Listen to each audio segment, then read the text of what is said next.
Bien-aimés frères et sœurs en Christ, dans le nom du Seigneur Jésus, recevez la paix, la bénédiction et la grâce du Seigneur. Que Dieu vous bénisse chacun et chacune dans la position où vous vous trouvez. Que son amour vous localise et que ses bienfaits vous manifestent chaque jour en vous rassurant que Dieu est bon, que Dieu est merveilleux. Frères et sœurs, quelle joie grande d'ailleurs pour nous, chrétiens de l'Église catholique, parce que ce dimanche 1er décembre, nous célébrons le premier dimanche du temps de l'Avent qui inaugure l'année liturgique C. C'est une nouvelle année pour nous puisque l'ancienne B, nous l'avons close le dimanche dernier avec la grande solennité de Christ, roi de l'univers.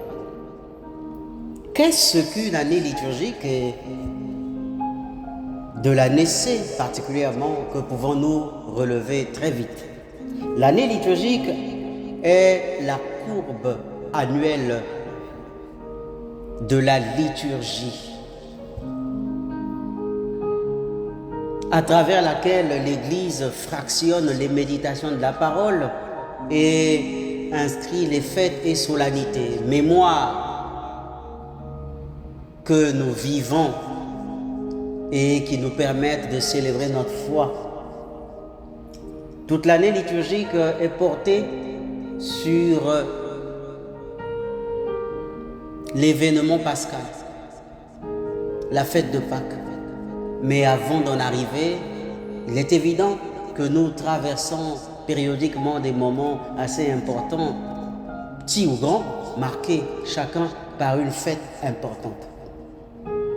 De ce début, du premier dimanche de l'Avent au quatrième dimanche, nous vivons la période de l'attente et de la venue, la seconde venue de Jésus-Christ, que les biblistes ou les théologiens appellent la parousie, son retour glorieux, qui est généralement marqué par les festivités de la nativité, la naissance, l'accueil dans notre vie, dans notre humanité du Fils de Dieu, Jésus-Christ, l'Emmanuel, qui vient habiter parmi nous et dont la vie va se dérouler pour le reste du temps avec sa passion, sa mort et sa résurrection à Pâques, anticipée ou précédée par Carême et les autres fêtes assez importantes, Pentecôte.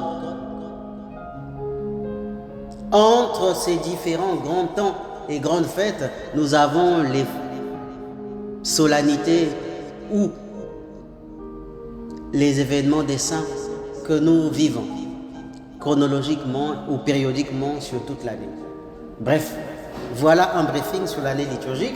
Et de l'année C, il faut dire qu'il est marqué par l'évangéliste Luc, qui sera l'évangéliste de prédilection à méditer tous les dimanches.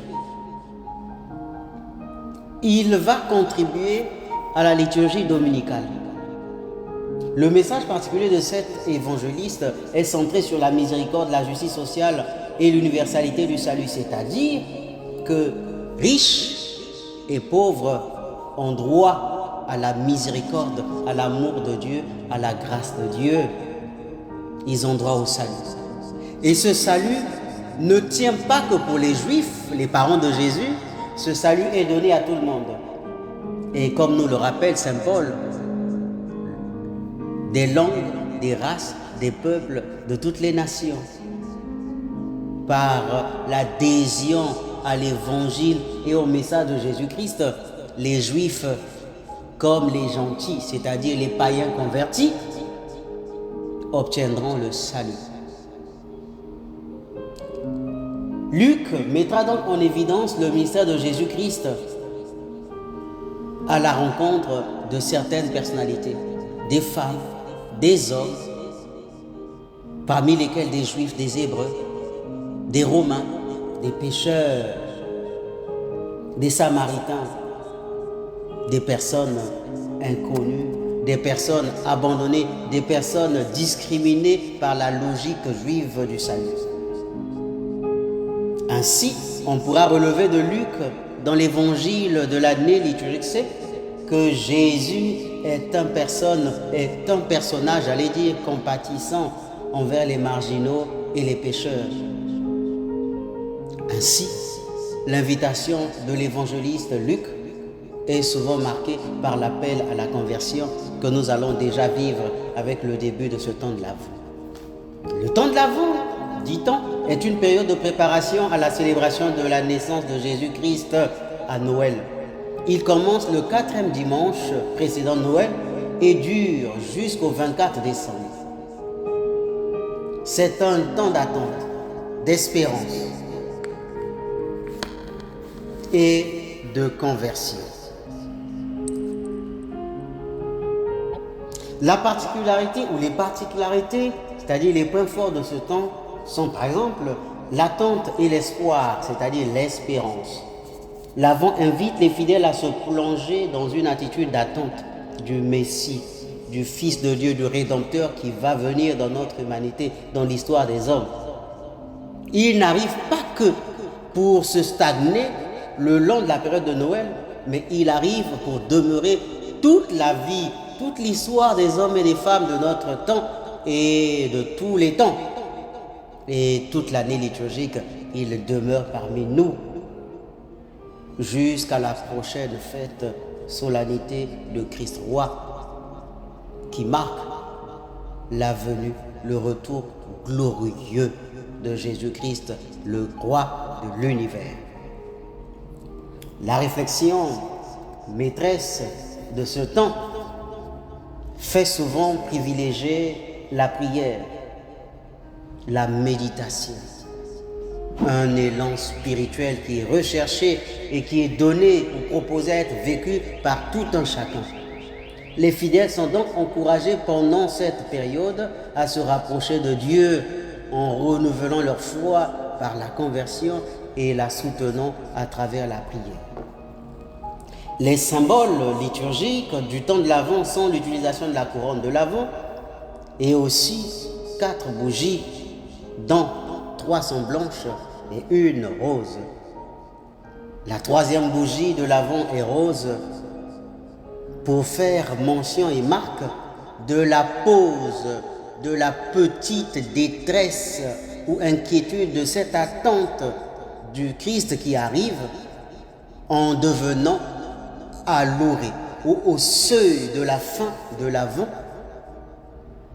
un gage d'espérance et d'espoir pour le Christ qui va bientôt naître. C'est ce dimanche que l'on appelle traditionnellement le dimanche Laudété ou le dimanche de la louange, le dimanche de la joie. Les 4 bougies du temps de l'Avent représentent chacune une vertu, une valeur, la paix, l'amour, la joie et l'espérance. Le thème secondaire du temps de l'Avent, en plus de la conversion, est celui de la justice avec la réconciliation.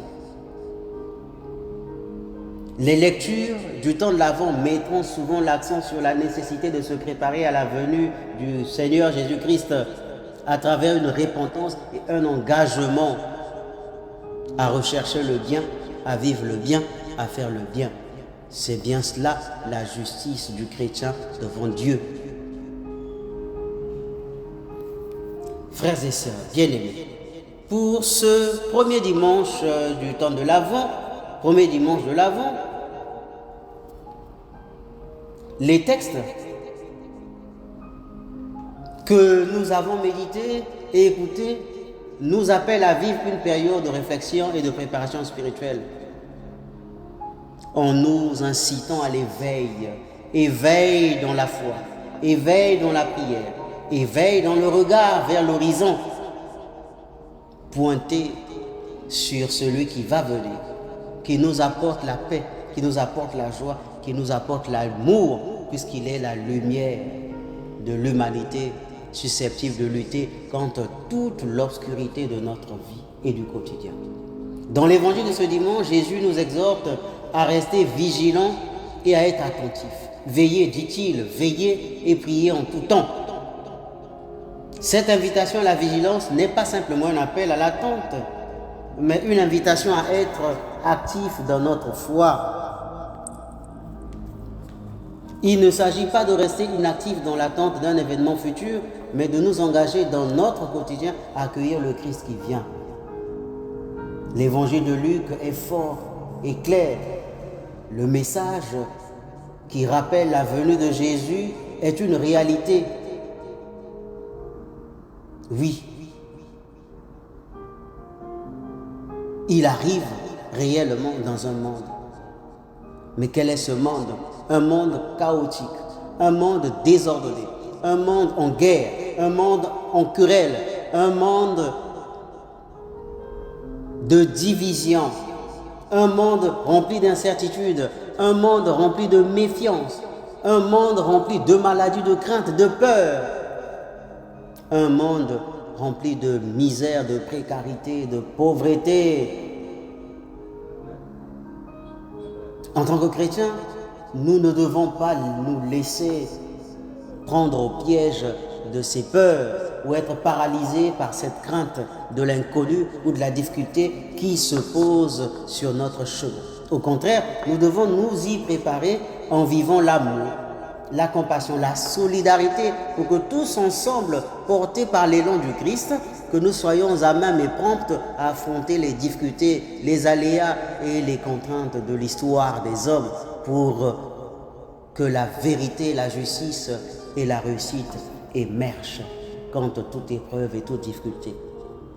Le temps de l'Avent est donc l'occasion parfaite pour nous autres chrétiens de nous ouvrir, d'ouvrir notre cœur, d'ouvrir nos élans de charité, d'amour envers ceux qui sont dans le besoin, ceux qui sont en manque.